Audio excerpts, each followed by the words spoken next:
Assalamualaikum warahmatullahi wabarakatuh. Selamat malam. Karena ini saya bikin videonya malam hari, jadi saya ucapkan selamat malam.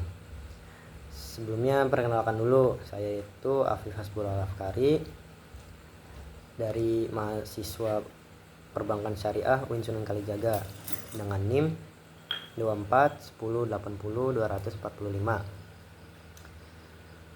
Saya membuat video ini untuk menuntaskan tugas UAS dari matkul analisis laporan keuangan kelas B. Langsung jadi di sini tuh saya akan mempresentasikan hasil analisis laporan keuangan yang saya ngambil perusahaannya yaitu PT Forekopi Indonesia yang biasa dikenal dengan Kopi Fore atau Forekopi. Nah, yang data keuangan yang saya gunakan itu tahun 2024. Lanjut, langsung aja ya ke profil. Jadi Forekopi ini tuh berdiri pada tahun 2018 di Jakarta.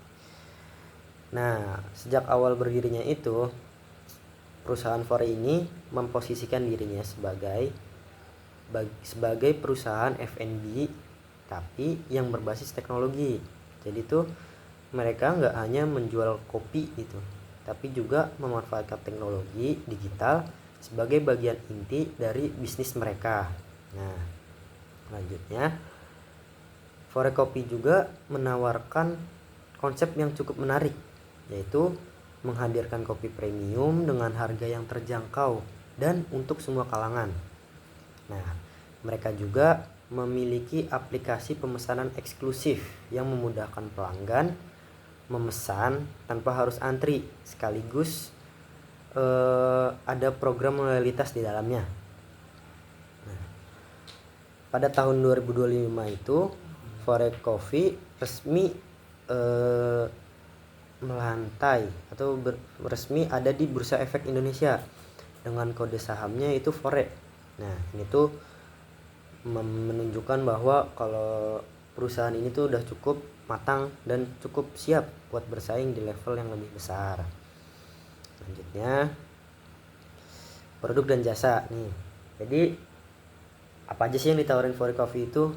Nah, produk utamanya itu dari Forekopi itu ada minuman berbasis kopi, yaitu ada kopi susu yang best seller lah, terus ada espresso base kayak americano, terus ada cappuccino, ada latte. Terus selain espresso base ada juga signature drink yang merupakan itu tuh kreasi eksklusif dari Forekopi itu sendiri. Nah, selain kopi ada juga minuman non kopi kayak teh, coklat, dan minuman buah. Nah, selain minuman tadi ada juga pastry dan snack sebagai cemilan atau pelengkap.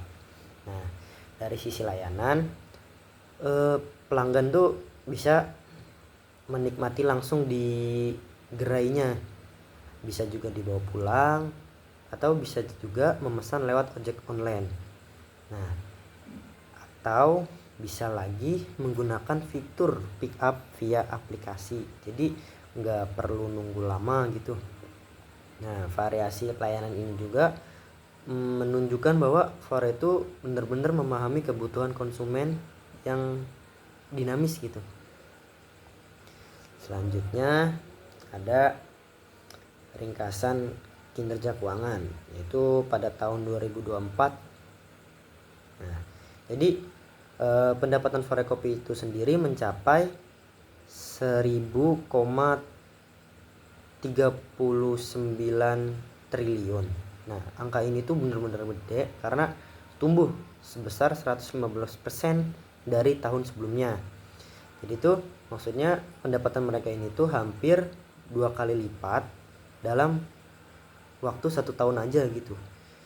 Itu mencerminkan bahwa ekspansi gerai yang agresif dan semakin banyaknya pelanggan yang datang ke Forekopi. Nah, terus laba bersih yang dihasilkan juga mencapai 58,2 miliar. Ya, sekitar segituan. Jadi tuh nggak hanya pendapatannya yang besar, tapi perusahaan Fore juga tuh berhasil memberikan keuntungan yang nyata gitu. Nah, terus selanjutnya itu ada total aset perusahaan. Nah, total aset perusahaan itu sebesar 640,8 miliar. Nah, aset ini tuh dibiayai dari dua sumber, yaitu ekuitas sebesar 253,1 miliar dan liabilitas sebesar 387,6 miliar. Nah, komposisi ini selanjutnya lanjut kita ke rasio likuiditas. Jadi apa sih rasio likuiditas? Jadi rasio likuiditas itu tuh mengukur kemampuan perusahaan untuk membayar kewajiban jangka pendeknya, kayak tagihan yang harus dibayar dalam jangka waktu dekat. Tuh. Nah, current rasio Fore sendiri itu berada di angka 0,60. Artinya setiap setiap 1 rupiah utang jangka pendek, perusahaan hanya punya 0,60 aset lancar. Idealnya angka ini tuh ada di atas 1 gitu. Nah, quick rasionya itu tercatat ada di 0,29 dan cash rasionya itu hanya ada di 0,23. Keduanya ini tuh masih berada di bawah standar ideal. Terus ini bahaya nggak? Sebenarnya nggak juga, karena banyak perusahaan retail dan F&B yang memang beroperasi dengan likuiditas rendah, karena modal bisnisnya itu pelanggan bayar langsung, tidak ada piutang yang menumpuk. Tapi tetap ini adalah area yang perlu diperhatikan dan diperbaiki agar perusahaannya itu lebih tangguh menghadapi tekanan keuangan jangka pendek. Nah, selanjutnya ada rasio solvabilitas. Nah, rasio ini tuh mengukur seberapa besar sih perusahaan itu bergantung pada utang untuk membiayai operasionalnya. Nah, di sini ada debt to asset ratio-nya itu sendiri ada di 60,5%. Artinya tuh 60% dari total aset dibiayai oleh hutang. Terus debt to equity rasionya sebesar 1,53%. Berarti utang perusahaannya itu 1,5 kali lebih besar dari modalnya sendiri. Nah, sementara long term debt to equity rasionya sebesar 0,42 yang menunjukkan utang jangka panjangnya itu relatif terkendali. Nah, memang terlihat agak tinggi, tapi kan di sini perusahaannya itu sedang dalam fase ekspansi gitu. Ekspansi yang benar-benar besar dan membuka banyak gerai baru. Wajar aja sih kalau membutuhkan pendanaan dari utang. Yang penting utangnya itu digunakan secara produktif dan hasilnya juga terbukti dari pertumbuhan pendapatan yang sangat signifikan. Terus ada rasio aktivitas. Nah, rasio aktivitas ini tuh mengukur seberapa efektif perusahaan dalam menggunakan asetnya untuk menghasilkan pendapatan. Total aset turnover Forecoffee-nya itu mencapai 1,62. Artinya setiap satu rupiah aset yang dimiliki mampu menghasilkan 1,62 pendapatan. Ini tuh angka yang baik dan menunjukkan aset digunakan secara produktif. Nah, terus ada receivable turnover sebesar 140,77%. 140,77. Ini tuh berarti piutang perusahaannya berputar sangat cepat. Hampir tidak ada piutang yang menumpuk atau macet. Hal ini masuk akal karena kan memang bisnis kopi itu mayoritas transaksinya tunai atau langsung ya, dibayar saat kita pesan. Nah, terus ada sisi profitabilitas. Rasio profitabilitas itu menunjukkan seberapa baik perusahaan dalam menghasilkan keuntungan, dan disinilah Forecoffee itu benar-benar apa ya bahasanya, bagus lah. Nah, di gross profit marginnya itu Forecoffee mencapai 61,1%. Artinya setiap 100 rupiah pendapatan, 61 rupiahnya itu masih tersisa setelah dikurangi biaya bahan baku. Ini tuh mencerminkan efisiensi produk yang sangat baik. Terus net profit marginnya itu sebesar 5,6%, yang berarti laba bersih yang tersisa setelah semua biaya adalah 5,6% dari pendapatan. ROA-nya itu sebesar 9,09%. Aset perusahaan bekerja cukup keras menghasilkan laba, dan ROE-nya itu mencapai 23%, yang merupakan angka yang sangat menarik bagi investor karena modal yang ditanamkan memberikan imbal hasil yang tinggi. Selanjutnya untuk analisisnya itu kita pakai RGC ya. Yang pertama itu dari risk profile-nya dulu. Nah, di persaingan industri F&B ini tuh memang ketat, tapi resiko operasional Forecoffee juga terkendali dengan baik berkat sistem digital dan SOP yang terstandarisasi.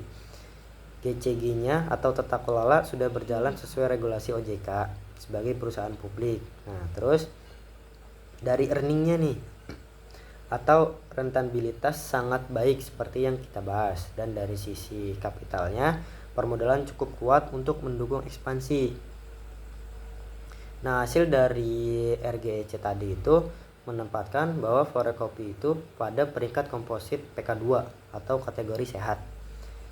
Terus